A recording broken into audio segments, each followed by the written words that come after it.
That's Perfect. oh, there we go. Perfect. There we go. How's my mic volume? Dude, everything is perfect. All So right, we're gonna get started. 75%. That's the magic number. That's the magic number. All right. Okay, cool. Welcome to the podcast, guys. This is Thank number you. 6, and we got Flippin Marvel. His name is Heck yeah. Anthony, coming from New York. Welcome to the podcast, Thank you. and tell us a little about yourself. Flippin Marvel. Literally just lifelong card collector. It's always been a Captain America fan since I was knee high to a grasshopper, and you know the things we've been going through the last few years. You get back into those old passions, and some things never die. And just you pick up that first card and just let life take over. Nice. One of the really cool things I've seen is having the old collector perspective in a new market. Right. So that's been pretty cool. So why Yeah. why specifically Marvel over baseball cards, basketball cards? No, it's a lot. I absolutely collect other cards. Okay. It's just that's a business.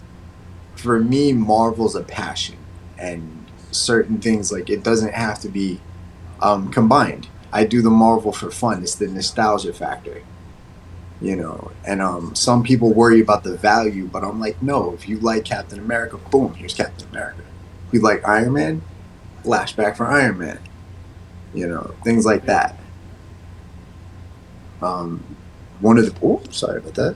One of the big ones is a few weeks ago I actually finished the '94 Marvel Masterpieces, and that was a lifelong goal since I was a kid, and I finally got the last card and finished a lifelong set, and it just opened my mind, and I was like, yo, I want to build a giveaway channel. Like that's how it all started. I wanted to build I want people to feel that joy again over simple things. And I couldn't think of anything better than Marvel. Right. Yeah. I mean, it's definitely booming nowadays. I mean, for the past 10 years, Thereabouts. not longer. It's right when the whole when the MCU blew up. When Iron Man dropped and brought the masterpieces back. Before that, DC was crushing everything, and then Iron Man absolutely changed everything. Right. Oh yeah, definitely. And I don't think the MCU is going anywhere. So as far as Marvel goes, it's pretty stable ground to lay stake in, I would say. Yeah, it's the main. You have as long as if you see the path, they laid out the phases for you, and if you're in the business, you already know when your hot spots are. They've laid it out for you. And some people just don't see it. If you're about holding and you know what's coming out, Guardians of the Galaxy are coming out. This is going to be Dave Bautista's last run as Drax. Right. Wow. Dang. Why, like little things like that.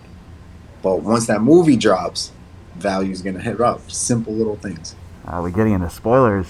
I like it. Yeah, I like it all day. I'm all about I'm all about the more everybody knows, the less everybody gets away with. Right. I'm all about spoilers, man. So you're speaking my language.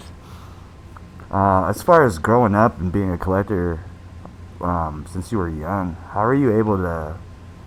Is everything dead stock, like unopened, or you open some? No, it's my whole collection. My entire collection is just a rebuild. Is an absolute rebuild. I had my whole collection, and I'm gonna tell the story. You guys get to hear it. Great. 6 years ago, I literally was in a relationship, and we moved, and the last thing to go was my collection. And we made that decision, and I was looking at it at the time like, nah, it ain't even that serious. And I walked away, and then I sat there and was like, why did I do that? And then I want it all back. So literally piece by piece, I've scrapped it all together, all of it. Yeah, I know that feeling for sure. Honestly. especially with a couple things that I collected or things I was into as like a kid. Let go of some things like almost for nothing, and I totally regretted it. Like as a young adult or an adult now. So I totally feel you on that. Yeah. It's like Gotta find my Dragon Ball Z cards. Like, now that I think about it, man, I got some Dragon Ball cards somewhere. I gotta find them. Gotta dig in my garage. like a lot of my pickups have recently come from ComC. Just getting back into it, learning about everything. I thought it was all gonna be eBay, just pickups here and there.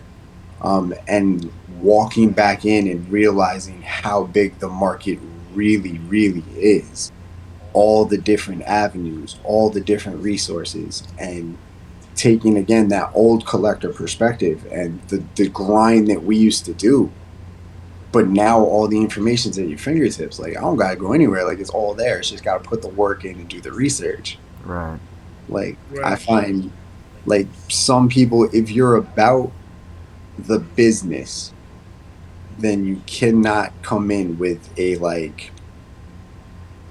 a main collector perspective, because then you're gonna get you're gonna break rule one and basically that old school, like I can't be like I'm a Cap fan. Okay, I can't. Anytime I see a Cap, I'm overpaying. There's no question. Right. I'm overpaying. Like it's out the window. That business mentality is gone. So like I feel you on that. if you're about the business, money's money. You know what I mean? Like it's crazy. I just have to. I have to. I just ask you this question though, because since Captain America is your favorite on the Marvel end, who do you have a favorite like on the DC side? Because I'm a big DC guy. He's a big. I've actually I grew up the Boy Scout. It is absolutely the Boy Scout, and it's Okay. Superman. But Oh no. it wasn't. It's very recently I like creative directions. Like Superman's always been Superman, but when they turned around and you see somebody throw out alternate universe Brandon Breyer, you just changed the whole game. Like, what else could Superman really do? Yeah. But like, there's a lot. Like, I'm gonna say Momoa's Aquaman's pretty dope. I do like the Yeah. Jason Momoa Aquaman. They had a really good opportunity in the movie when he came out in the classic costume. They could have just flexed it a little harder. Right. So there's a lot. Yeah, I really like the storyline that they did with the Young Justice series. I don't know if you ever saw that. I'm still working on it. Okay. Yeah, it's just I don't know. The sidekick characters, they have like just so much story to tell also. So, yeah. I honestly. And I like. Go ahead. Sorry.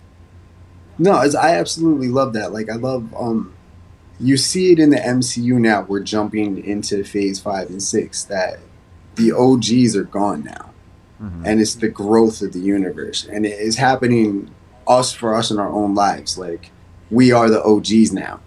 Our OGs are gone. There's a new generation coming up behind us, and we're watching them make these decisions. Like, yo, I'd have got chewed out for that, but Right. you know, Yeah, it's exciting. It really is exciting. yeah. It's crazy because I mean personally, when I was younger, Marvel to me, when you said Marvel, I thought about X-Men, I thought about Spider-Man, and I knew Captain America was a staple in Marvel, but I didn't really know much about Captain America up until the movies. So have you always been a Captain America fan? Because sheesh, right after the movies, I would stand up and salute the Cap. Like he's got. He's got my respect. 110. I'm giving away my age, but the Captain America in 1990, the first time he was actually on film, and I just recently I watched it again last week on Netflix, and Wow. I was like, yo, this movie's terrible, but I love it. Like that was my whole childhood, watching him go on with the Red Skull, and just the Red Skull in that movie, as cheesy as the effects are now, it was terrifying when I was a child. It was terrifying, and it's always been beat the bully Right. You know, I just connected with that like as a kid, and I was always like, yo, perfect, like nice. Like all he is it came down to a decision, and this is one of my favorite parts of Captain America. That Captain America and the Red Skull are two sides of the same coin. Right. The only thing that made them different was who they were when they took the serum. Like when they took the serum. Mm-hmm. That's the only thing that separated them. So it goes for every one of us. We could either be Cap or the Red Skull. It just depends on where we're sitting. You know, you got to keep that with you. Yeah, that's some great insight right there. And then then the Civil War happened, and it just went. I was like, I know what side I'm on. It's there. We know. We know. We've Oh, seen. damn. Oh, heck Like, yeah, dude. Yeah, we already know. It's Cap all day. yeah. How did you like? Played, Captain. Oh, sorry. No, go ahead. You want Go to ahead. say? I was just wondering who played Captain America in the 1990 film. It was on. It's. I just watched it, and his name slipped in my mind. But I'm like, I said it. I was like, if you watch the first Avenger, it's the guy sitting next to Stan Lee. Oh, no When Stan Lee makes his cameo, it's the guy sitting next to Stan Lee. Okay, I No gotta way. go I back. And I was like, gotta watch his name is that. completely slipped in my mind. Gotta Like, I fire saw up that him- Disney Plus.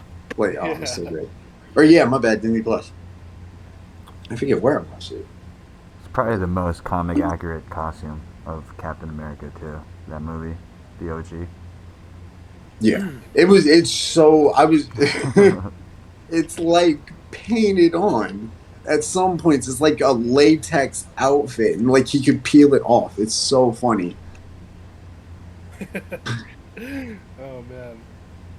Yeah, around that time, I'm s- the only Sorry, the go only ahead. superhero movies were Batman, Michael Keaton's Batman, and then the Panther. Do you remember that movie?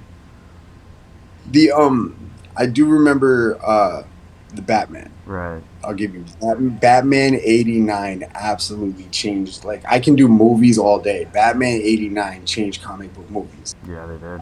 My little brother and I, we lived across the street from a movie theater. I saw Batman 11 times in 9 days. Like I love that. Like Batman for a long time. Because once Keaton did it, you had no choice. Like it was Keaton and Christopher Reeves. Who are you picking? Like who are you picking? And Keaton held it down, but Christopher Reeves the truth. yeah, it's too bad when he had to kind of end his career like that though. Yeah. Yeah. That sucked. But I would say one of those. was it Tim Burton that did the other Batmans? Yeah, the first two. Yeah, those are pretty iconic as well. Those ads, his flair. Just if he would have been allowed to make, I think it was the third one. Whatever, he had a movie that was set to be made, and it was like part 3, Right. and they didn't make it. And I was like, bro, like come on now. And I can't remember who it was. Age. I feel you.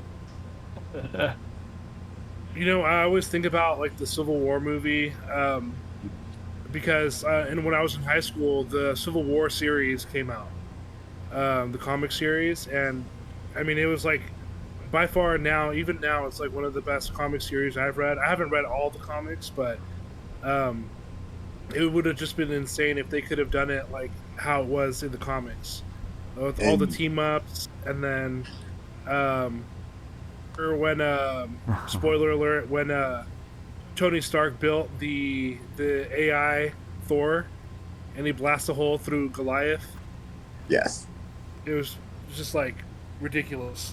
There's there's a video series on my page, on my TikTok, where there's one storyline in the entire Civil War that stands above all subplots, and that's Speedball turning Independence. And that storyline is one of the best written things I've ever seen, like I've ever read. So absolutely amazing. I honestly don't remember that, so I'll have to go back and check it out. But It's yeah, the whole thing is it's awesome. the reason, and it kills me in the film, and it came to it, and it's the Stanford Accords versus the Sokovia Accords, you know. And if you know the Stanford incident, that is the inciting incident where Speedball, because of what happens, he's the one that gets blamed for everything. And the events he goes through, spoiler alert again, by the time he comes out, he's a whole new character who's built on his pain. And it's one of the greatest transformations. That's awesome. Yeah, But I'll have you to can't check put out. it on film. They couldn't put it on film for political reasons. The Stanford incident cannot be filmed, you know, That's interesting. or at the time. So Gotcha. they switched it. Age of Ultron happened, and I love how sometimes you have to let creativity happen. You know, they had to lift an entire city to turn around and be like, oh, there's a good excuse. Literally. Right. Collateral damage. Yeah. At the time, it felt like a cop out, but It was. right. It was. And And then you had I think the closest adaptation of the actual Civil War storyline, and I feel like the only one who could do it accurately, as far as a film live action adaptation, is people making The Boys.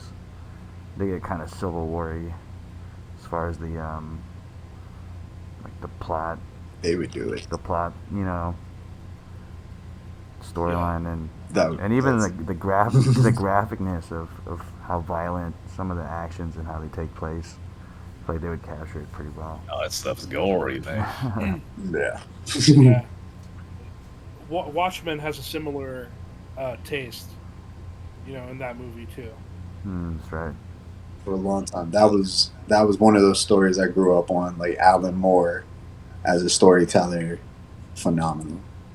Like that was the same thing when they made Watchmen into a film. The ending, spoiler alert, changes the entire story. Oh yeah. Like, and one of my favorite thing about Watchmen is, I tell this to everybody when we bring up Watchmen, is if you go to book 12, like page 1, and you see the incident, it takes place on my birthday. Oh, Like wow. the minute he sends it is my birthday. I was like, this is the greatest panel ever. Wow, that's cool. Right. That's so funny. So even Ultron was a cop out. I feel like as far as a story tool to drive the plot, but it was necessary. Did you see the What If series on Marvel? That Ultron Yes. compared to the live action Ultron. Oh yeah. It was So dangerous. like he made the Watcher stop watching. For real. Or he made the Watcher stop watching. That man was a pro. Ultron's an issue. Yeah, in the comics, he's a serious threat. So the way they portrayed him in the movie, especially in Avengers 2, which is, I mean, you come up with hard hitters in the Avengers movie, you know. So you'd think that Ultron would be what if like threat instead of what we got in Avengers 2. Yeah, it was Right. I was like, what he did to Thanos in What If? The whole. Why are we at the Infinity War? It could have been over. Like, it was Right. over. It was all like, oh, that's why it's $2 billion in the box office. Seriously. Did you guys hear about that recent news where Krasinski's not going to be playing Mr. Fantastic Oh. in the MCU? How did you guys feel Didn't know about that. How did you guys feel about his performance as Mr. Fantastic?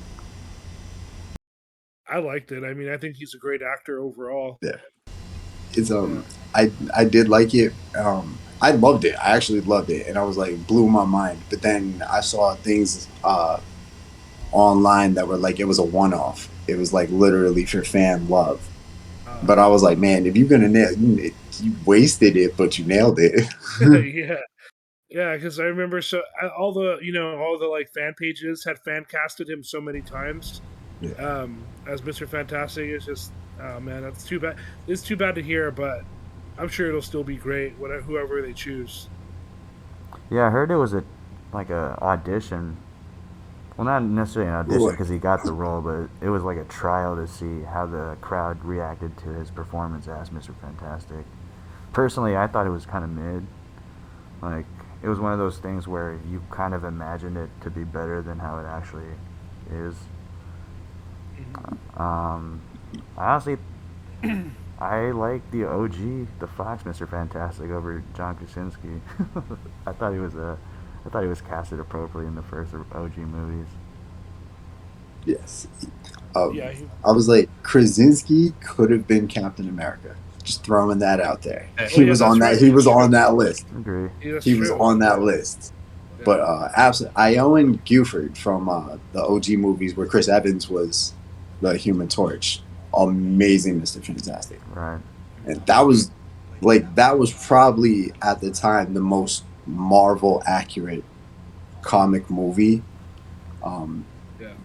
Silver Surfer could have been a little better, but Yeah, he could. the first one But he was pretty cool.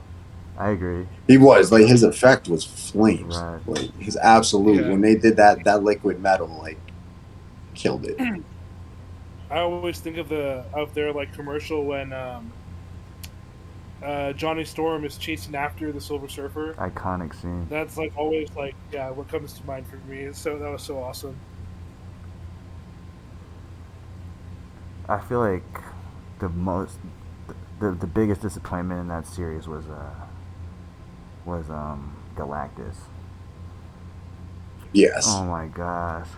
God, if you really yes. knew who Galactus was, like that whole build-up to him finally coming into view with such blue balls, that was so lame.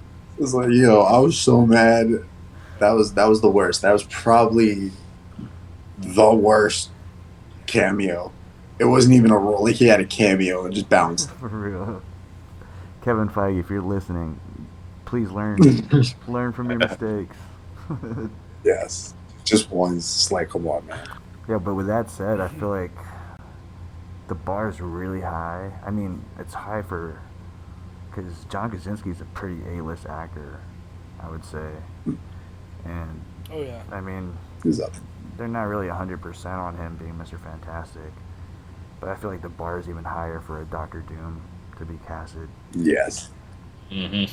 Oh Like yeah. whoever, that's one of those roles. Like you land that role, you just changed. Let's do a fan cast right now. Who would you guys pick? Man, that's tough. I'll start. I feel like Michael Fassbender would kill Doctor Doom. I mean, he was Magneto in the Fox universe, but I feel like he would kill it as Doctor Doom in this one. So that's my pick. That'd be pretty good. That would be good. I was like, I would see what Julian McMahon's up to. Like, bring Julian McMahon back. Oh wow. Like, he was okay. It was just they needed more. Like, they didn't let him do enough. They didn't give him that. They didn't have the MCU effect. Mm-hmm. Bring him back again. Well, he's a little older now. That would have stuck. But that could be built. I can't think of anybody. They would get him back at a discount. Yeah. For sure. They would get that discount on him. That's a tough one though for me. Honestly, I'd have to brainstorm that for a while. I don't know who could play him. Yeah. I'm like the least Marvel experienced person. I only really know about Doctor Doom because I played Marvel vs. Capcom back in the day. Yep. That's the only reason. I know a lot of these Marvel characters. With Marvel vs. Capcom, X-Men vs. Street Fighter. I'm more of a gamer type guy, but like if I knew what he sounded like, if I knew, does he even show his like full face in the comics? I don't know. I just seen him from the game, so I can't really say. That'd be crazy. Yeah, his face was probably revealed in the comic just in his origin story. Would you agree? As far as I know, Doom. It's a lot. Yeah, He has his story's crazy. Yeah, it's a lot. So I just googled fan cast Doctor Doom, And the one that from what I'm seeing, the coolest one I see is like Viggo Mortensen. That'd be probably pretty cool. That'd be dope. Yeah. That'd be dope. Yeah, and a couple other guys are up there too, but that's the one that stood out for me. Because I would have said Mads Mikkelsen, but he was just Caecilius. Oh, that's right. You know, Right. like he would have been great, but Yeah, that's a really tough one. yeah, Because they haven't missed. I mean, I'm sold on Tom Hiddleston. It's Tom Hiddleston, right? As Loki. Mhm. Killed it as That's a Loki. good Josh Brolin is Thanos forever now. No matter Yep. Yeah. even as Cable, he's Thanos. You can't get away Yeah, from that sure. role. And Jonathan RDJ, man. Jonathan Majors Yeah. is doing pretty well as Kang. Even I mean, for the little bit of Kang that we've seen, I'm sold on it. Yeah, we are. It's like what's coming. Like his presence, Hmm. just in that last episode, like he warned you. Right. Like, oh, okay, it's going down like that. The one I've said it the other day. I'm Will Poulter as my bad. Adam Warlock Mm. coming up in Guardians 3. That's gonna okay. be like watching his career, and then he lands this, and he's filled out. Gosh. He's gonna nail this role. Yeah, you seriously. I still remember him from that that comedy. Where the Millers. Yeah. Oh no For him to way. get a role like this, That's right. that's he leveled up. He leveled up big time. Good time. Yeah, that's sweet. I really I love seeing stories like that. Adam Warlock had a cameo in the. Well, who was the one in the second Guardians of the Galaxy?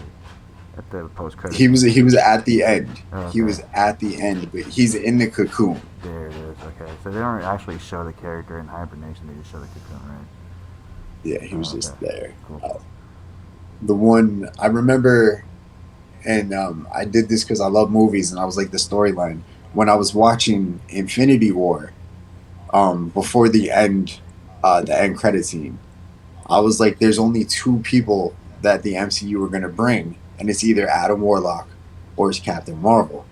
And like I called it before the end credit scene rolled, and it was like he pulled out the pager, and I was like, when's Adam showing up, man? Oh so- wow, that's, Like, it was dope. yeah. I just have to say, on a side note, like the knowledge you're dropping makes me feel like I don't know anything about comics. Dude, yeah. It's Seriously, yeah. crazy. No, it's crazy. It's you sit there, and there were some people like I know certain. I spend a lot of time reading. Like I was huge into the X-Men growing up as a kid. I have Fatal Attractions behind me on my table, and I'm like, a lot of it. It's just some people fall into the storylines. Just that becomes their life. And I'm like, man, I love it. I love Yeah. it. Sometimes I live it. Certain storylines connect way more than others. Right. For me, it's a lot of that. Artists change, writers change. But certain stories stay forever. Like 1602 is one of my favorite stories. And it takes place when all the Marvel characters, but back in 1602. And you have to be like, why? And I'm not going to give spoilers, but there's reasons. And it comes out to be an amazing story. Okay. Sometimes. Just depends. Yeah. Did you happen to read Dark Ages? I think it came out like maybe last year. Is that a DC or is that X-Men?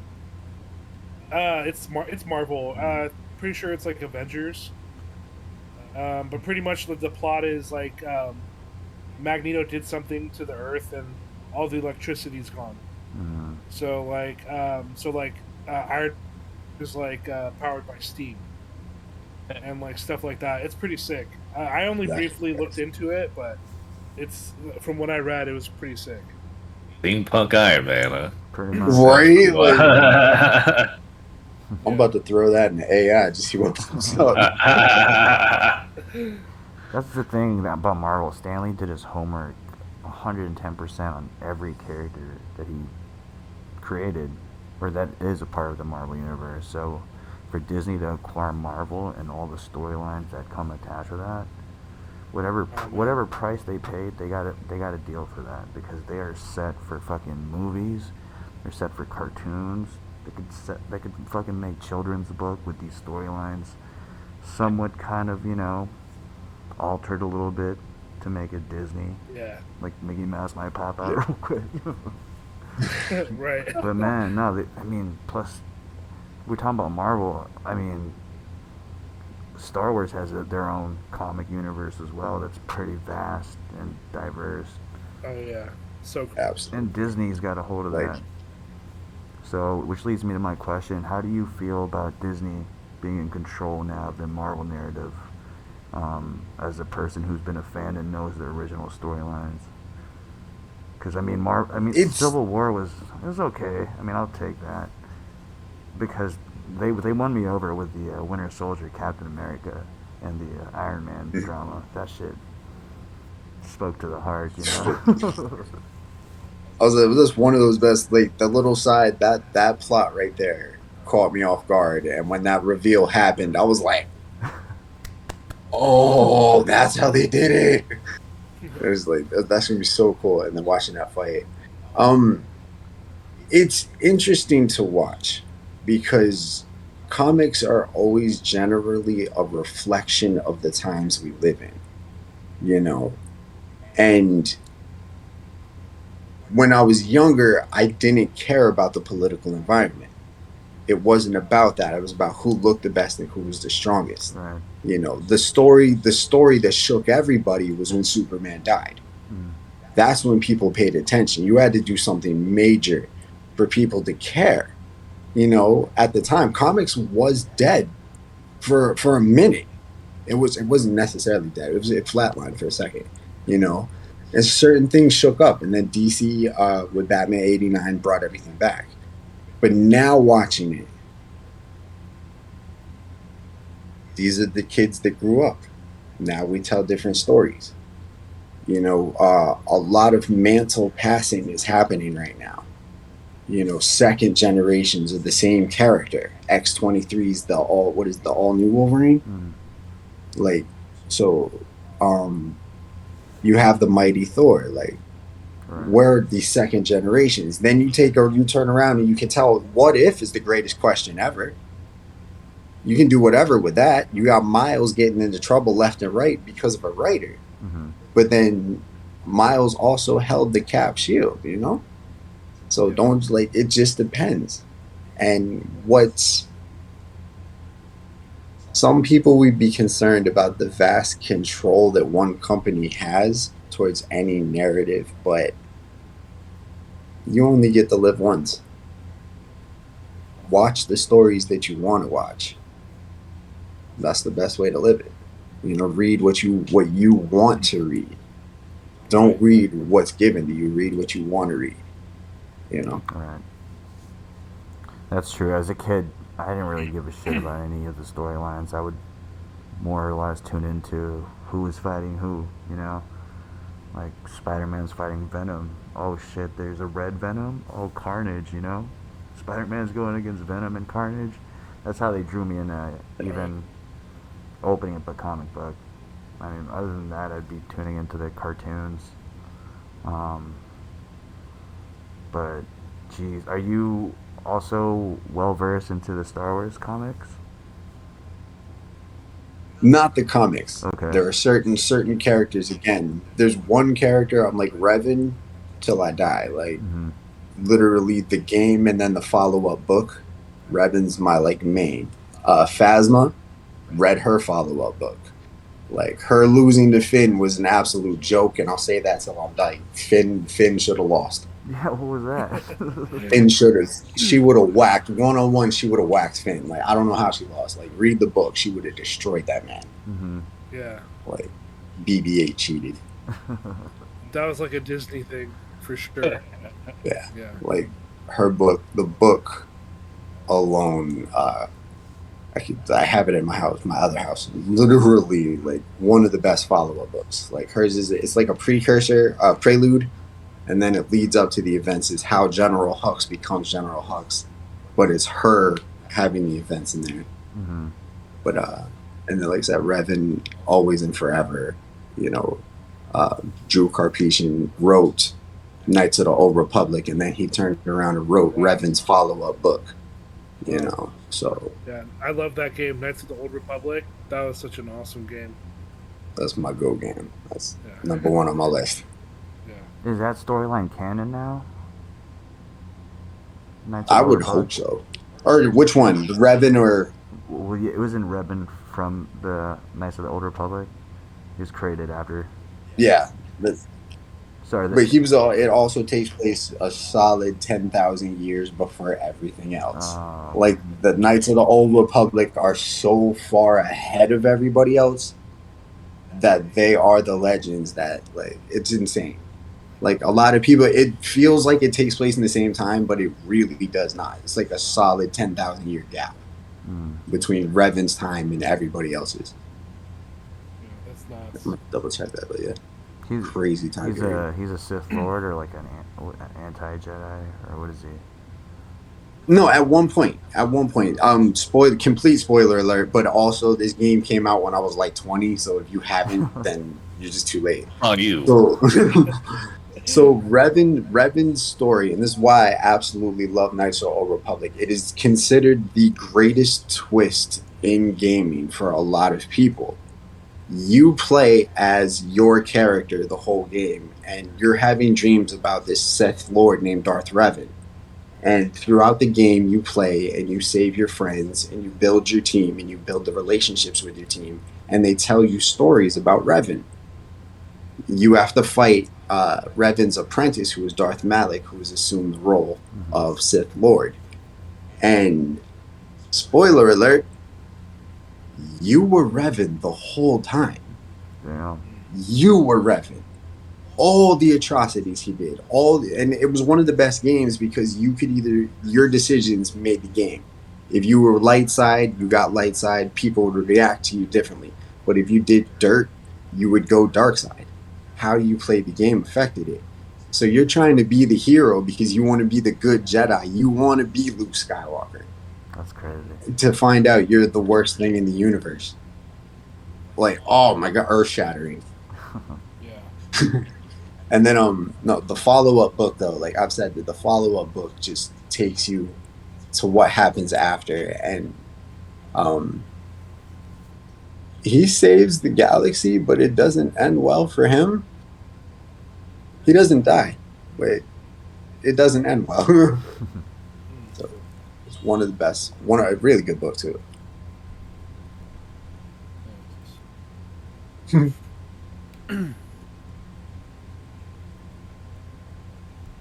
How do you feel about that whole debate between, what if Anakin and Mace Windu were to have had a duel, like, in like fair circumstances? Who do you think would have taken that?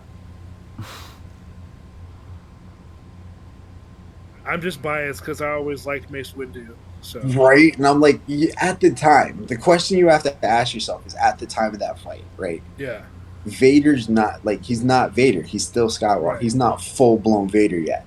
right. So he doesn't have the years of experience to become the Darth Vader that we know would wax Mace Windu. Right. He was a rookie. Yeah. So I think 1-on-1 at that time, I think Mace Windu might have had a shot in a fair fight. Yeah.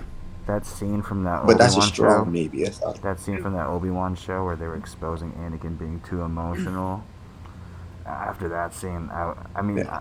back when he used to ask me that question, I used to always argue Anakin because I used to be like, even Qui-Gon knew what's up with Anakin, But Yeah. that Obi-Wan show really filled in some gaps as far as, I mean, and we already knew the weaknesses of Darth Vader, but just to kind of highlight and exploit it the way they did in the show was great storytelling at that.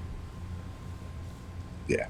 That one episode where he just like all that pain just like that he had, because we always see it from the light side point of view. We don't look at it from what he's gone through his entire life sitting in that bubble, getting his little rehab on, the pain that he feels every day. Like, granted, he knows that he lost, and that's probably the worst pain he has. He took that L. Yep. You know, he sat there, was like, "You underestimate my power," and no, I don't. Obi-Wan left him in the dust, Yeah. and then to see Obi-Wan again, all these years later, rage. Right. One of the best scenes. One of the best scenes they've dropped. I thought that was the best show that they've dropped. I mean, I thought Mandalorian had the crown for best Star Wars show up until Obi-Wan came out. Definitely set the bar really high for Star Wars. I thought Boba Fett was kind of. I'm still a Clone Wars guy. I mean, that's not comparable. I still love the Clone Wars series. I mean, for shows in general, still. Mm-hmm. Yeah, were you a fan of the Clone Wars series? I'm on and off. I watched the beginning. I have one of my best friends, like, he's diehard about it. He's always pushing me to watch it. So, like, I saw, like, the first 2 seasons and then just, like, faded off and let life happen. So, but yeah, it's one of those things I would like to get back into. It's a whole universe of, like, stories that I would like to know. Like, there's so much more. Yeah. It's just cool to see, like, that, a lot of, like, the little fillers of, like, Anakin's, time as a Jedi, Right. and then him having the Padawan and Ahsoka, and all those things. It's just, it's a really good show. I'm excited for the next installation of the X-Men '97. That's supposed to be coming out pretty soon. It's big, like I said, I was a big fan of Yes. X-Men, so that coming back out. You think they're gonna tie that in with them being introduced into the universe? Because I think they've been dropping clues every now and then. I haven't seen Miss Marvel, but I saw that there was a reveal at the end where they called her a mutant, right? So they're kind of already sprinkling mutants around. There's, I was like, another spoiler alert. Like, we love this here. It was like, yeah. So officially, Miss Marvel is, I believe, the first mutant Wow. in the MCU. Later, technically, unofficially, they said that something's wrong with her blood. Like, there's a mutation, and then they hit that beat dropped, and then everybody knew what that was. Yep. So they claimed it without claiming it. I was like, it was Miss Marvel. Miss Marvel was a great show, but again, it was one of those shows where they had to take it in a creative direction. It was different than the source material, Mm-hmm, know. But it changes the story, So you got to watch. We get to watch a whole different story for the same character, and let her fit into the new galaxy, that universe.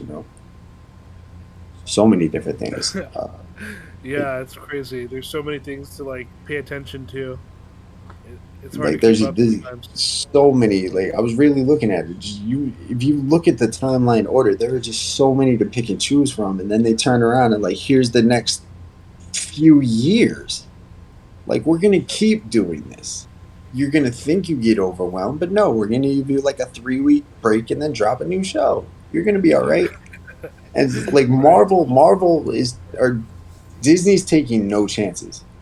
They run everything. And you think a Marvel movie's not out? Okay, Disney's just gonna drop Encanto. We still have your attention. You just don't realize it's still us. We have your children. We have all of it. And anything happens. Next thing you know, we're gonna sit here waiting for Secret Wars. Oh man. We're waiting for all these. We're waiting for everything. Everything is coming out. Like, the one that I was hyped for after watching Doctor Strange, I was disappointed not seeing Namor. Right. I was extremely disappointed not seeing Namor in the Illuminati. He's like an absolute key member. Mm-hmm. And I was like, I made a video commenting. I was like, when are they going to do it? Like, there was a perfect casting there, but they didn't do it. And then they turned around and he's going to be in Black Panther Wakanda Forever. So it's about time. But again, they're going to do the same thing and change the source. Right. Now it's culturally impactful, you know? Yeah. Like, I don't want to sit there and make it sound like it's the woke culture, but what they're trying to dehumanizing these characters, they're bringing them into our world. Mm-hmm. You know, there was a video, and I can't remember the guy who did it, that explained the biggest difference between DC and Marvel, and that's the way that they write the characters. And that Marvel is regular people who gain these extraordinary abilities most of the time, not all of the time, whereas DC's roster are gods in mortal situations. Right. You know, Superman is an alien who's pretending to be human. Like, they did that in Kill Bill, but it's still a fact. Wonder Woman's this amazing character who's always been Wonder Woman, Mm-hmm. being Diana. Yeah. Granted, Batman's an absolute exception. You know, it's just a lot of times like that. Like, it's just they're situational versus Marvel, which is humans being put in extraordinary situations. You know, Black Widow and Hawkeye are still just regular people. Yep. Yeah.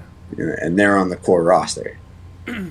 That's a great perspective. I wondered, what was Hawkeye's power? Was he just really good hand-eye coordination, or what's going on with that? I mean, that hand-eye, like, he's got a shot. Like, I've always said that I would love to see. Like, I used to say I want to see Hawkeye like versus Bullseye, but like I think Bullseye would just wipe the floor with Hawkeye, like, until he hit that Ronin. But it just depends. Like, there are some good aimsters, you know. Yeah, for sure, definitely. You have Deadshot too. I never Crazy amount. I mean, growing up as a kid, I knew who Hawkeye was. He was the guy with the bow, the purple dude with the bow. And I would choose him in like Purple dude with the bow. I mean, Purple dude with the bow. There's him right there. I mean, still is, but I wondered if he had any like actual superpowers. So he's sort of like a Batman then, who's just kind of trained, self-trained. Kind of does his own. He has his own lane type of thing. Yeah. Interesting.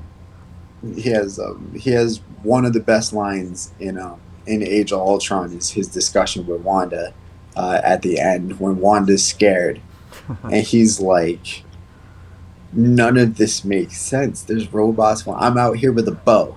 Yeah. None of this makes sense." Like. It's like, but when you walk out, if you walk out, you're an Avenger. You own that.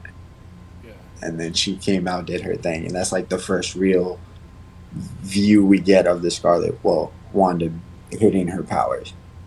You know.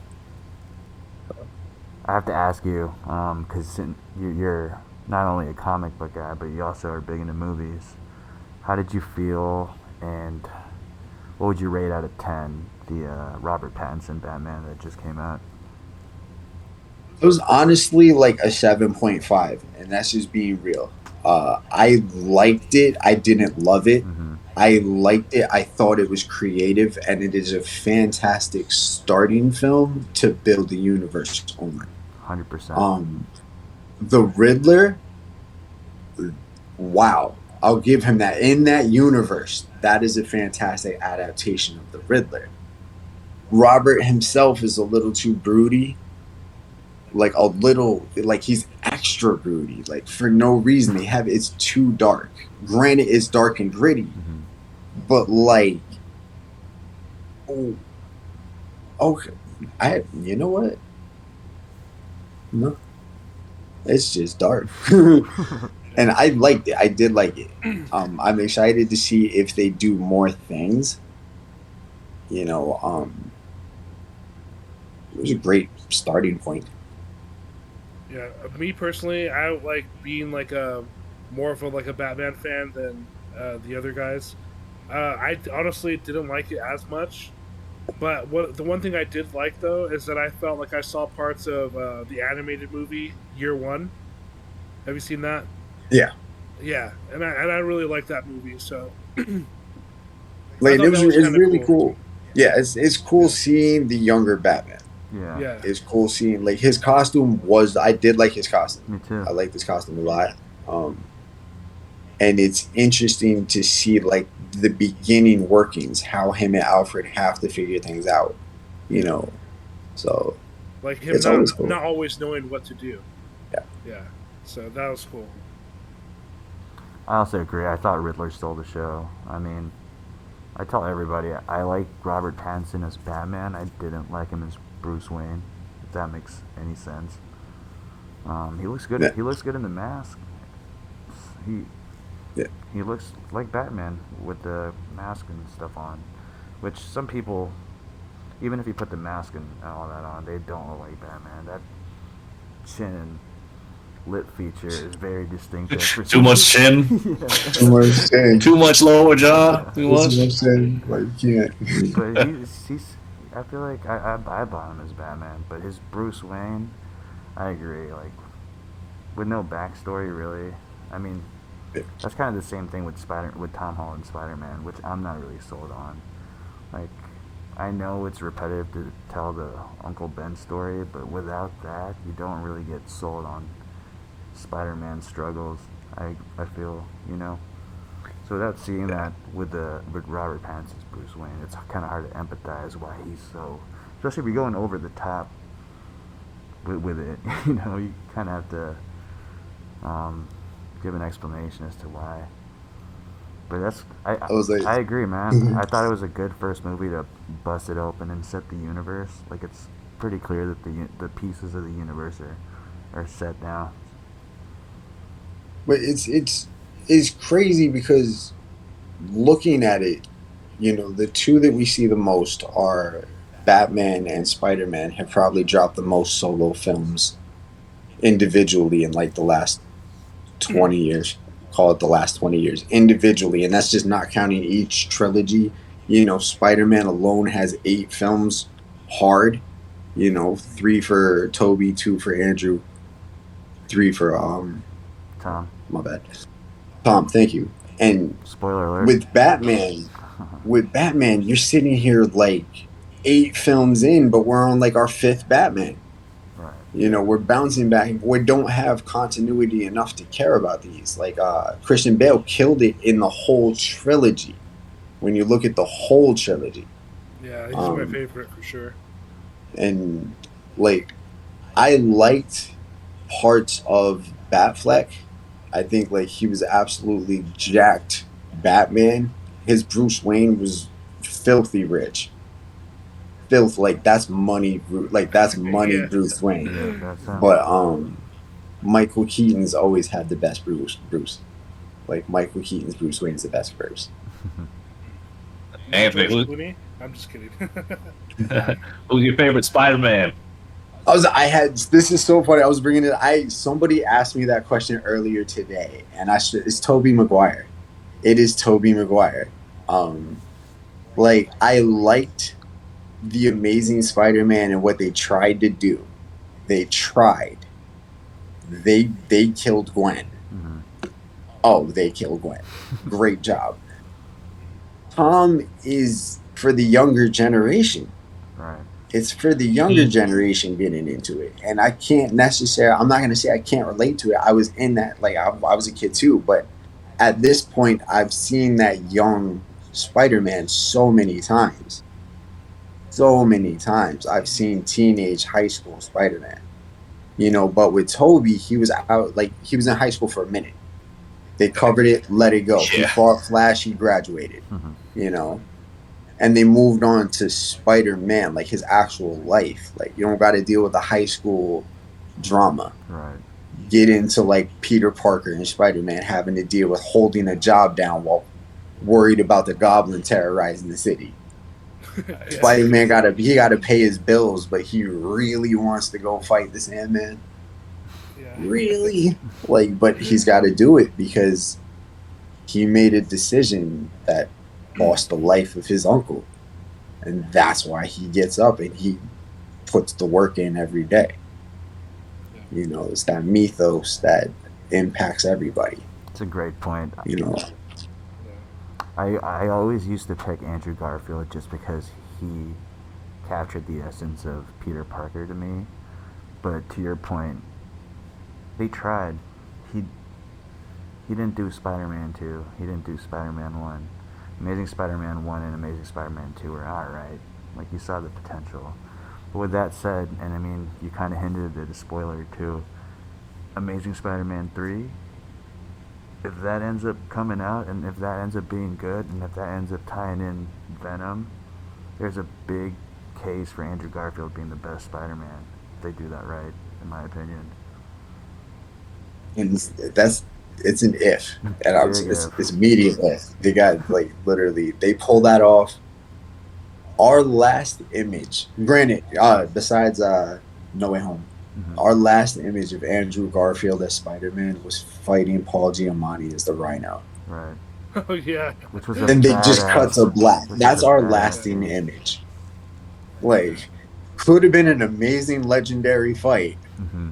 We didn't get to watch it. Right. Like, so that would be awesome. Like, I'm waiting for them to tie Tom Hardy and Venom, bring Venom into, like, I'm waiting for it. So, like, we saw him at the end, like, yes, it's finally happening, but when? What do you think about Sony trying to force Venom into the MCU and the MCU kind of teleporting them back into the Sony universe at the end of No Way Home? This thing, it's like, when is it gonna happen? Like, the last time like, we saw what they did, and we're still disappointed with the Venom in oh my god, that other Venom. Terrible. We're still mad at that one. Topher Grace. Right. We're still mad at the Topher Grace Venom. Oh, But yeah. but Tom Hardy is doing a really good job. A really good job. The effects they're giving him using his same voice for both Venom and Eddie Brock, obviously, they're making that connection. So we're vested into the lethal protector asset of Venom. You know, not the monster that Venom is supposed to be. Like, we're invested in that anti-hero. Yeah, So it's like, when is he gonna fit? How is he gonna fit? You know, how does it happen? It has to happen at the right time. Which Spider-Man would it really be against?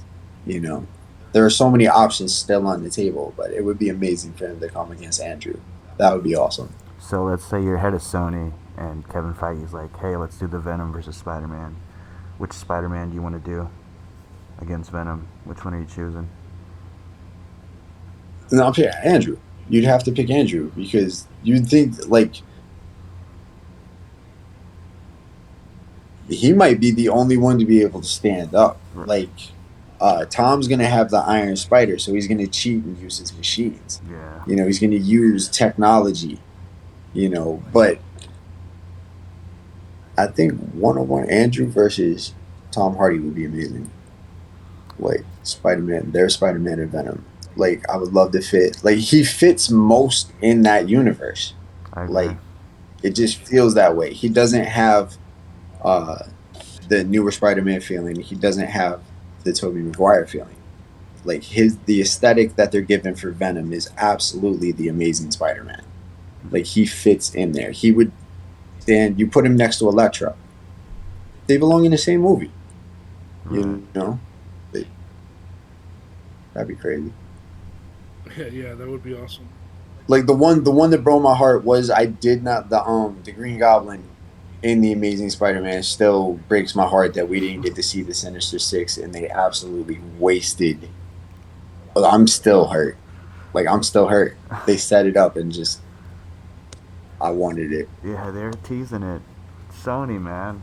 Get it together, man. What's going on? Sony. Wait, what are you doing sometimes? Even the Making PlayStation. well, it's not Sony. Right. It's not Sony. It's Fox. Didn't Fox? Never mind. One of the X-Men. They were teasing what's his name, Mr. Sinister. In one of the post-credit scenes. Oh, that would Yep. have been so cool. But at the same time, I wouldn't mind seeing that storyline in the intro of the X-Men into the MCU with Mr. Sinister instead of the Magneto arc. I feel like that'd be a good first villain Because for them. like you brought up a really good point with X-Men 97 coming back. Like Magneto's going to be the head Mm, of the X-Men. right. So you ask yourself, who's going to be your villains? Like if their main nemesis is now their teacher. Like now we're bringing everybody, so we're going to see Mister Sinister. There's going to be some Omega Red at some point. You know, all the little side villains are going to get to step up and Sauron. go harder. Gonna see some Like run it. Sauron. Yeah, That's funny. that'd be funny. All right. Are you guys? How do you guys? I was gonna ask how you guys feel about the new Blade movie coming out Oh, with Ali Mahershala, I think. Mahershala Ali. Yeah, Is he playing? Mahershala Ali. He's yeah. playing Blade. He's playing Blade. Yeah. No way. He's playing Blade, and Yeah. I am excited. I am excited, but again, it's one of those. Please do it right. It doesn't have to live up. It doesn't necessarily have to live up to the original Blade. It doesn't have to anymore. You know, that trilogy's in the bag.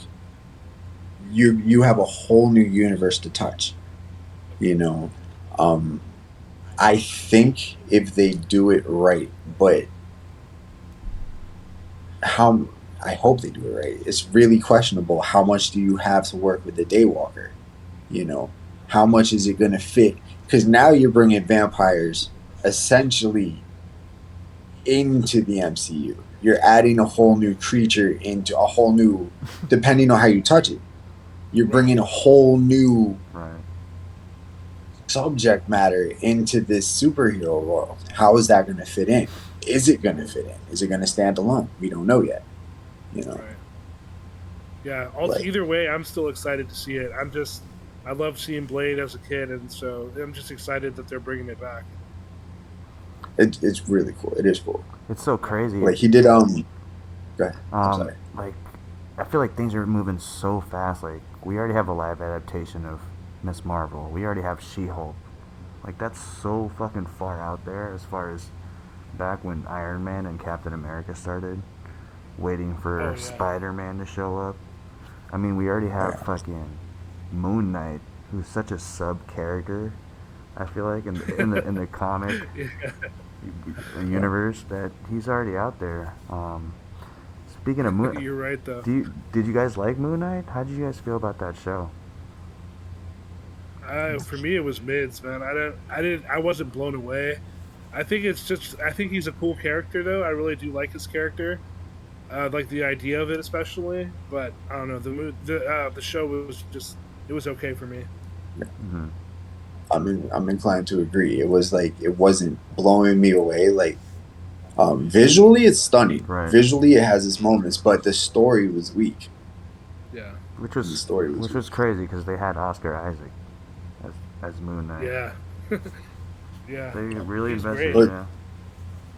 like absolute highlight. Like, and it's so funny. You get these actors who have been in two roles, you know, in these universes. So like we sit here, and he was Apocalypse.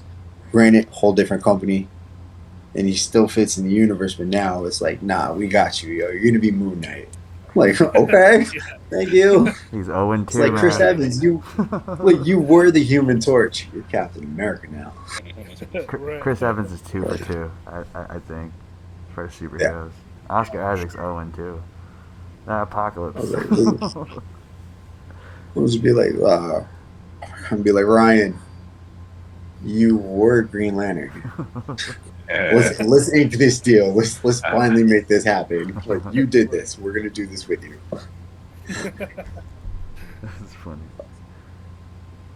Like, that was all him. That was all him. Fan base made that happen. It took years.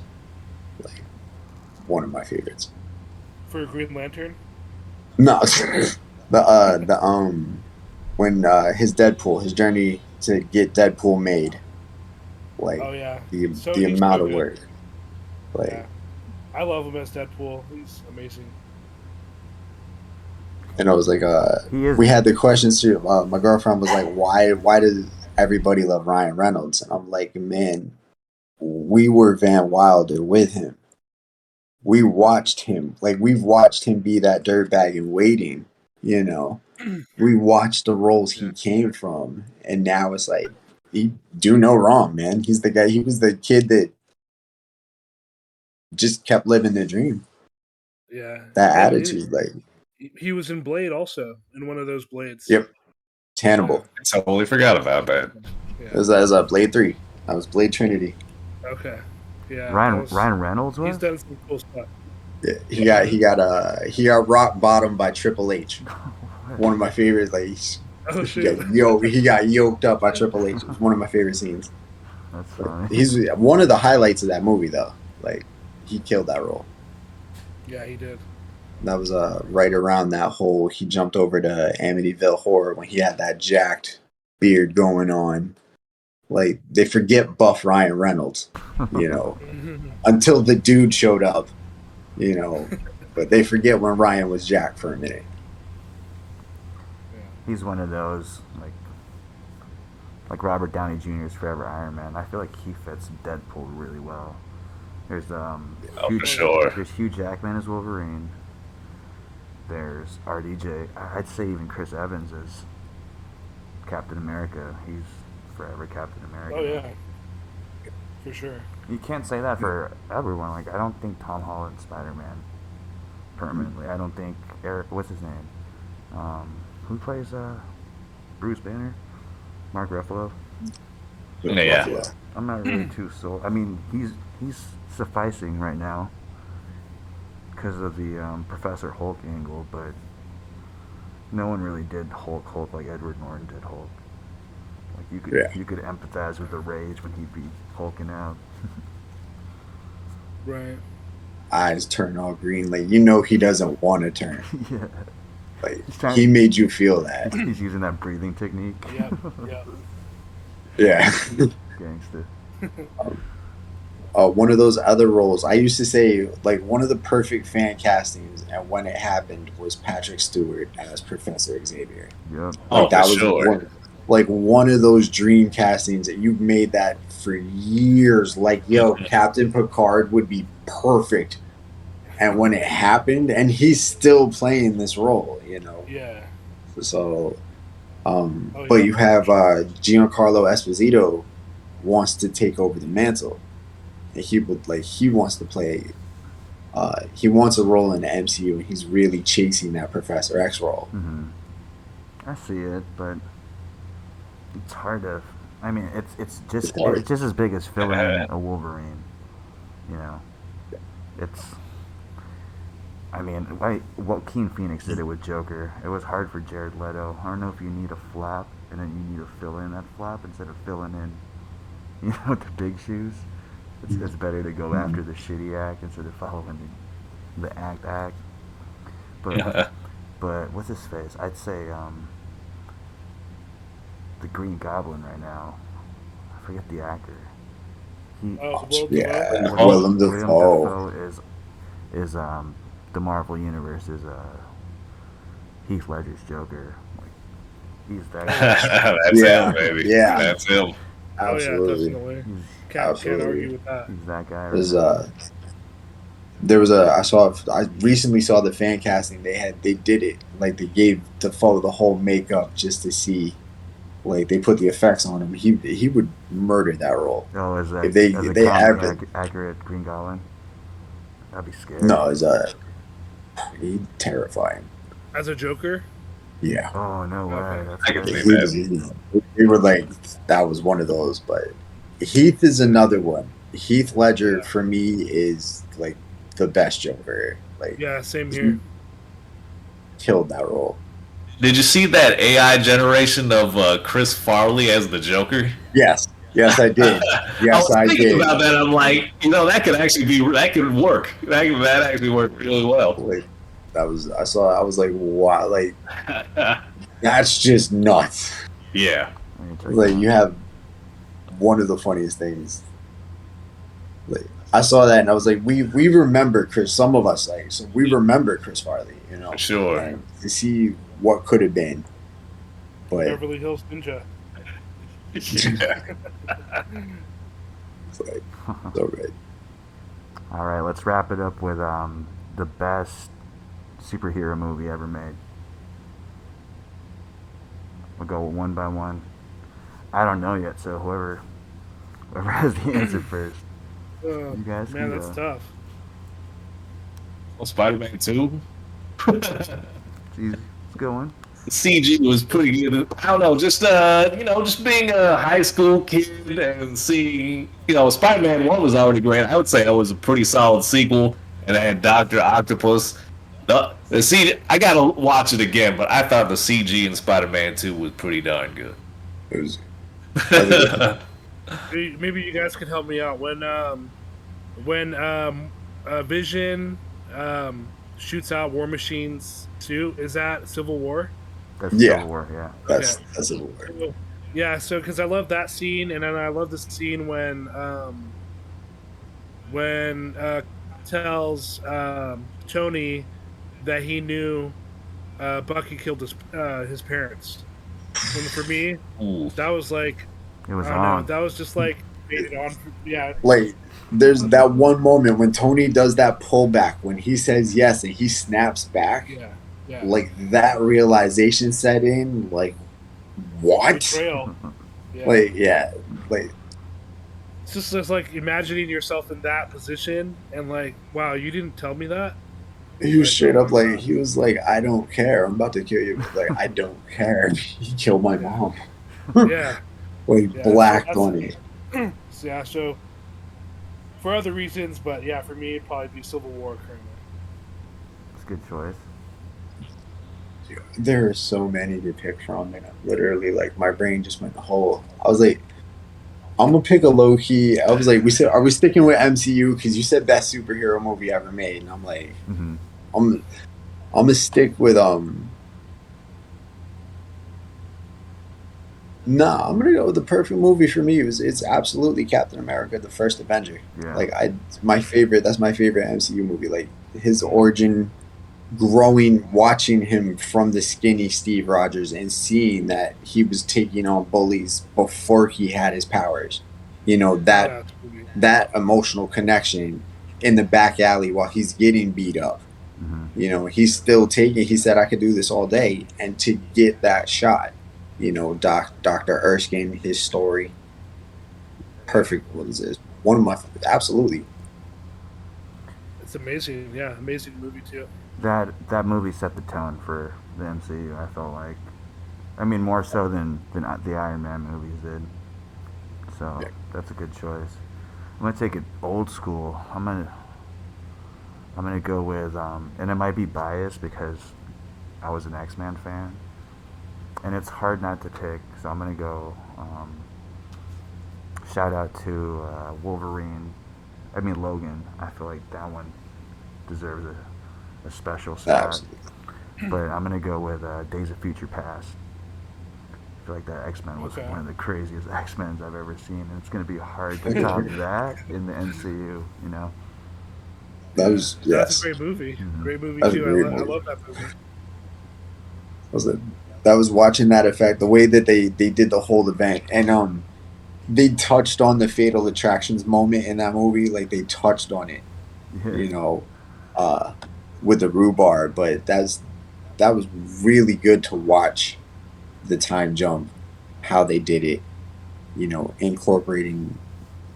That was a really good movie. They said Good pick. they laid out the storyline for Endgame. That was pretty much Endgame.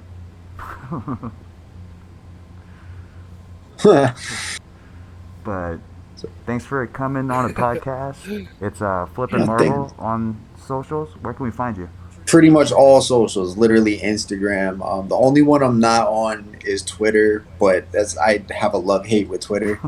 I understand. Instagram, like right, Instagram and TikTok are my mains. Absolutely, Flippin Marvel. Awesome, man. All right. Thank you guys so much. Nice to meet you, man. Good talking with you. It's great having You too, you. guys. Fun. Thanks, guys. Thank you. See you guys. Take care.